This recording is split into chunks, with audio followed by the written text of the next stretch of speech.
Parte 1. Christopher McCandless. Se um homem marcha com o passo diferente dos seus companheiros, é porque houve outro tambor. Henry David Thoreau. Christopher McCandless nasceu no dia 12 de fevereiro de 1968, em Inglewood, na Califórnia. Filho de Mary e Walter McCandless, tinha uma irmã mais nova chamada Karine. Seu pai trabalhava na NASA e sua mãe era secretária para uma companhia aérea. Chris era uma criança aventureira. Um certo dia, caminhara até a casa de um vizinho ao meio da noite para comer doces. Assim Chris levava a vida, lendo literatura clássica com um fascínio especial pelo livro O Chamado da Natureza, de Jack London. Em 1986, graduou-se no ensino médio na escola W.T. Woodson, em Fairfax, Virgínia. Ele teve excelência acadêmica, apesar de professores e colegas dizerem que ele marchava ao som de seu próprio tambor. Fora também capitão do time de cross country, ou corrida corta-mato, onde fazia exercícios espirituais com seus colegas para que imaginassem que estavam correndo das forças da escuridão, de todo o mal do mundo, de todo o ódio. Neste período, descobriu que o relacionamento dos seus pais era de natureza bigâmica, inclusive que seu pai teve um filho com sua primeira esposa, mesmo após ter filhos com a segunda. Chris era um garoto inteligente, que vivia a vida de sua maneira e não via coisas materiais com tanto valor quanto as pessoas ao seu redor. Seus pais não entendiam e tentavam comprar seu amor com presentes. Viam nele um apego às coisas materiais que eles possuíam. Afinal, tinham bastante dinheiro devido aos seus empregos de alto escalão. Quando Chris se formou na faculdade, em maio de 1990, como bacharel em História e Antropologia, tentaram dar a ele um carro novo, pois o que ele havia comprado com seu próprio dinheiro já estava velho e era usado. Ele recusou. Seus pais acreditavam por conta dele amar o carro que tinha. Na verdade, Chris simplesmente não via vantagens em ter um carro moderno, já que o antigo fazia o trabalho esperado. Sendo aventureiro ávido, já havia feito várias caminhadas na natureza e remado uma canoa abaixo do Colorado River. Após sua graduação, doou seu dinheiro, mais de $24 mil, para a caridade. Adotou um estilo de vida vadio, trabalhando quando necessário como preparador de comida em restaurantes e capataz de fazendas. Parte 2. Alexander Supertramp.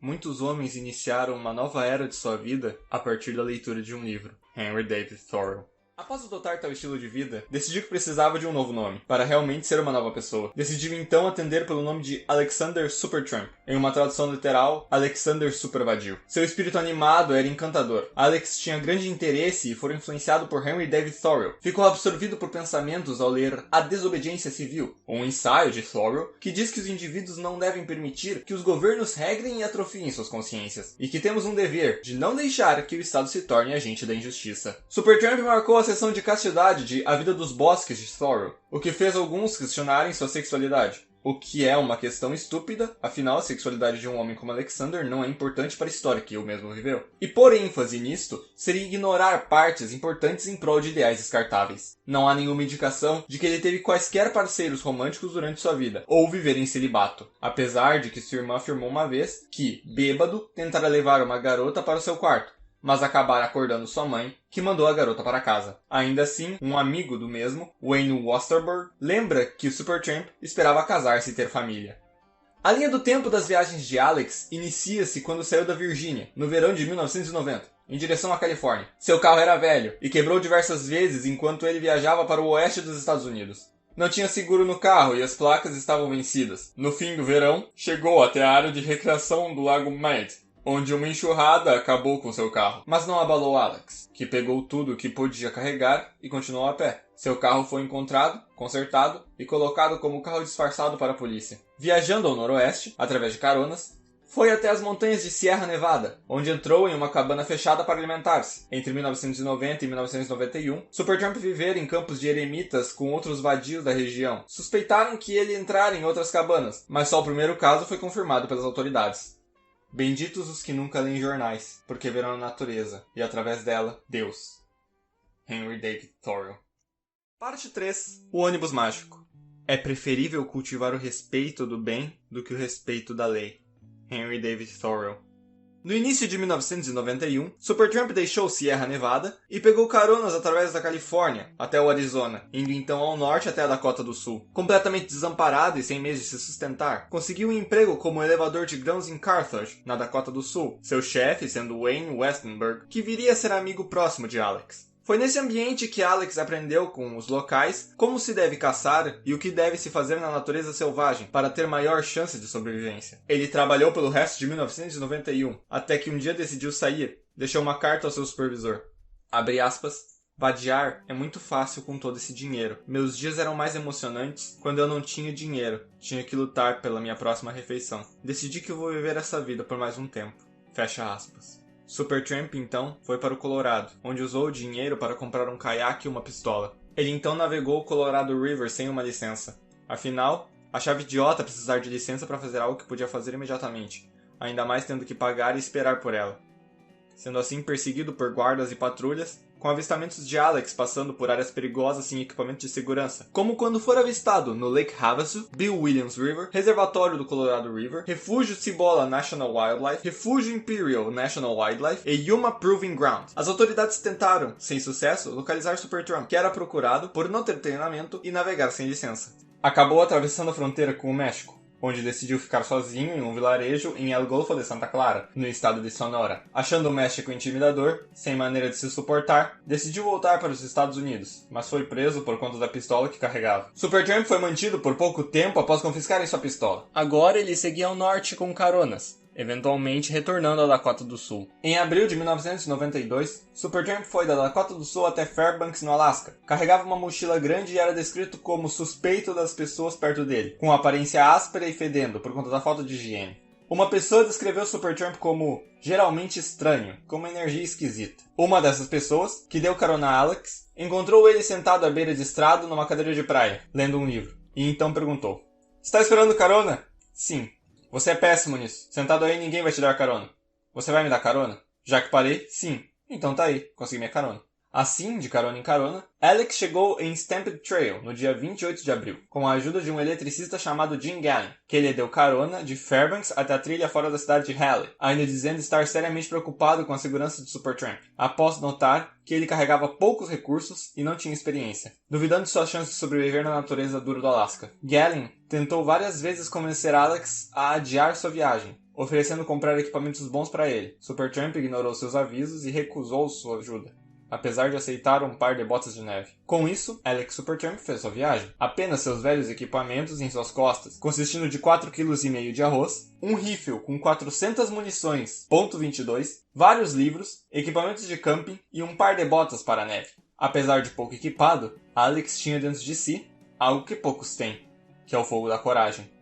Após caminhar por 45 km adentro na natureza selvagem, encontrou um ônibus abandonado, algo comum na região, onde trabalhadores deixavam os ônibus em meio à natureza, ao invés de ter o trabalho de retirá-los. A felicidade tomou conta de Alex, que nomeou este de o ônibus mágico. Alex tirou várias fotos e fez diversas anotações dessas viagens na natureza, onde mostrava que conseguia caçar animais, incluindo o que dizia ser um alce. Não se sabe como Alex matou um alce com uma .22. Estudiosos creem que estiver errado e que confundiram um alce com um caribu que tivesse sido abatido pelo rapaz, da qual a importância para o fato de que ele conseguiu matar uma criatura com uma .22 é desnecessária. Durante 113 dias, Alex viveu na natureza selvagem que tanto amava, se alimentando de arroz, plantas e pequenos animais que conseguira matar. Após 2 meses vivendo no ônibus, tentara voltar para a civilização. Porém, o rio que atravessara para chegar lá havia descongelado, e como Alex não possuía um mapa detalhado da região, não sabia da existência de um teleférico que atravessava esse rio, que estava a 800 metros descendo a corrente.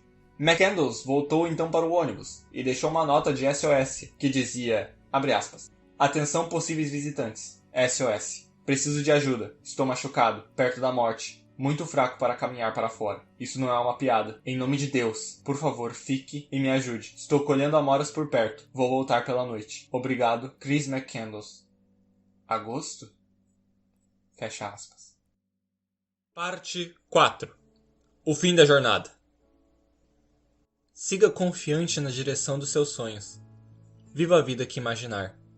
Henry David Thoreau. Em suas escritas durante os 113 dias, Chris escreveu no dia 107 Amoras Azuis Bonitas. Do dia 108 ao 112, apenas riscos. No dia 113, não havia nada escrito. Nesse tempo tirou uma foto, segurando uma nota dizendo, entre aspas, Eu tive uma vida feliz e agradeço ao Senhor. Adeus e que Deus abençoe a todos. 6 de setembro de 1992. Um grupo de caçadores encontra o ônibus mágico. Sentem um cheiro podre ao entrar. E encontram o corpo de Christopher McCandless em seu saco de dormir. As circunstâncias de sua morte são especuladas como envenenamento ou inanição. Christopher McCandless sempre foi um garoto inteligente. Mesmo assim, alguns acusam suas escolhas nos últimos anos de sua vida como burrice. Chris parecia saber disso, pois a nota em sua mão foi escrita em uma das folhas de seus livros. Essa folha em específico, contendo parte de um poema sobre homens inteligentes odiarem homens burros, pois homens burros são como montanhas. Enquanto os homens inteligentes tentam de toda maneira encontrar significado para a dor e sofrimento, as montanhas permanecem imóveis. Sua morte aos 24 anos foi mais significativa, e ele viveu muito mais que muitos que morreram em um leito médico após viver décadas vazias na mão da cidade, fazendo trabalhos inúteis para garantir comida na mesa. O espírito aventureiro de Chris não podia ser contido em tais maneirismos urbanos. Para ele, a vida só valia a pena em direção à liberdade. Porém, Chris escolheu um caminho solitário, viver a própria vida. Nunca teve relações realmente duradouras durante esse período. Afinal, as pessoas por quem ele passava não entendiam qual o valor da liberdade para Chris. Em um momento de sua viagem, Chris encontrou um senhor, que passava por grande tristeza após perder seu filho. Chris ajudou esse senhor, fazendo o mesmo querer adotar Chris, mas ele tinha que partir, continuar seguindo seu caminho. Outro exemplo foi um casal de hippies, com quem Chris passou um tempo. Passavam por dificuldades no relacionamento, e Chris mostrou a eles motivos para valorizar o amor que tinham um pelo outro. Novamente, Chris deixou eles com esse sentimento e continuou essa jornada. Parte 5. A mensagem. Não desejo brigar com nenhum homem ou nação. Não quero entrar em minúcias desnecessárias nem fazer distinções sutis. Nem pretendo parecer melhor que os meus semelhantes. Ao contrário, posso dizer que até mesmo procuro uma desculpa para conformar-me com as leis dessa terra. Henry David Thoreau. Em toda sua jornada, Christopher McCandless nunca espalhou ódio ou miséria. Nunca fora intencionado a fazer mal a alguém. Tudo o que queria é que todos compartilhassem da alegria de estar vivo, pois sabia que todos estavam preocupados com as moléstias da miserável existência desprovida de liberdade individual. A beleza de sua mensagem vem do fato de que ele nunca teve de impor ela a ninguém. Somente viver a vida para que todos olhassem suas ações e tirassem algo valioso delas, aproveitando sua existência ao máximo, se conectando com a natureza e deixando para trás todos os desejos materiais de uma sociedade consumista.